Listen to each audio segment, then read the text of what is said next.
ఒక అక్క ప్రేమతో తెచ్చిందండి పాయసము. సల్వా కాడి నుంచి డైలీ కస్టమర్ అన్నమాట. మా కోసం అది పనిగా కాసుకొచ్చింది. కాలుతుందండి, ఇప్పుడే ఉడుకుడుగ్గా కాసుకొని వచ్చింది పాయసం. టేస్ట్ చేస్తారా చేయరా? ఇప్పుడు చేస్తారా? పాలు, నెయ్యి, సేమాలు, కొబ్బరి, పప్పు, జీడిపప్పు, మామిడి పప్పు, గజ్జరు పప్పులా గన్నేరు పప్పు చచ్చిపోరా. మీకు ఎవరికన్నా కావాలంటే పాయసం మన సలూన్ లో ఉందండి. వచ్చిన వాళ్ళందరికీ గ్లాసులు కూడా ఉన్నాయి, శుద్ధంగా తాగేస్తారు. వచ్చేయండి. పాయసం చాలా బాగుండదు, చూసారా? కలర్ కూడా చాలా బాగుంది.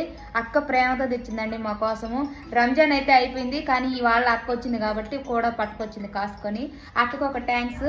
అభిమానం, ప్రేమ అనేది ఉంటేనండి కడబంతిలో ఉన్న ఎత్తుక్కొని వచ్చి పెడతారన్నట్టు. అక్క పండగ అయిపోయినా కూడా ఇవాళ అది పనిగా చేసుకొని వచ్చింది సలూన్లోకి. ఎలా ఉంది? సూపర్గా ఉంది ఫ్రెండ్స్.